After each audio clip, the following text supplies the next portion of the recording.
एक दिन भ्रमण करते हुए गौतम बुद्ध के एक शिष्य ने त्याग का महत्व जानने की जिज्ञासा प्रकट की।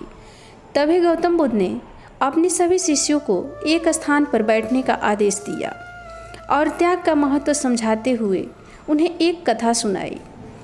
किसी देश में एक राजा राज करता था। वह बहुत ही अभिमानी था, अपने बराबर किसी को नहीं समझता था।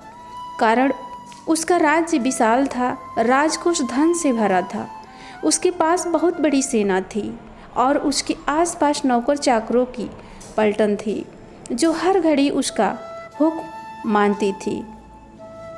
चापलूस उसके अहंकार को बढ़ावा देते रहते थे। संयोग से एक दिन एक फकीर उस राजा के यहाँ आया। उसके चेहरे पर तेज चमक रहा था और आंखों में प्रेम भरा था।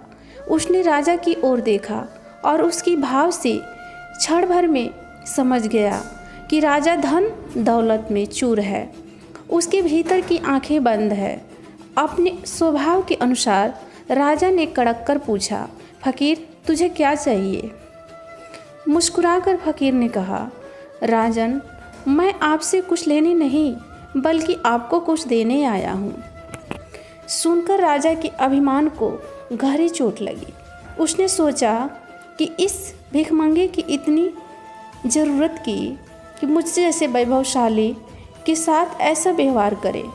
राजा ने चीख कर कहा, ए फकीर छोटे मुंह बड़ी बात करते हो, तुझे शर्म नहीं आती? जिसके पास फूटी कौड़ी भी नहीं है वह किसी को क्या देगा?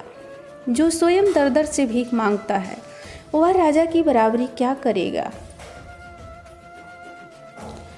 फकीर राजा की बात सुनकर हंसते हुए बोला, आप ठीक कहते हो महाराज, आपके पास बहुत कुछ है जो मेरे पास नहीं है। पर राजन अकिंचन के पास भी कुछ होता है जो दुनिया की माया से अधिक महत्व रखता है। राजा की आंखों में खून उतर आया। अपनी बकवास बंद करो, जैसे किसी रोगी से बात कर रहे हो। फकीर ने कहा, राजन बिना त्याग के भोग बेस्वाद है। वैभव में जब त्याग जुट जाता है तो वह महक उठता है। जानते हो, त्याग के आते ही अहंकार मिट जाता है, आसक्ति दूर हो जाती है और अंदर की आंखें खोल जाती है। फकीर के शब्दों में मानो कोई जादू था। राजा को बोध हुआ, उसका सोया हुआ इंसान जाग उठा। उसने अनुभव किया कि त्यागी के आगे भोगी कितना छोटा होता है। उसकी आंखों से अज्ञान का पर्दा हटते ही उसके जीवन में एक नया मोड़ आ गया। अतः कहना उचित नहीं होगा कि त्याग का महत्व सर्वोपरि होता है।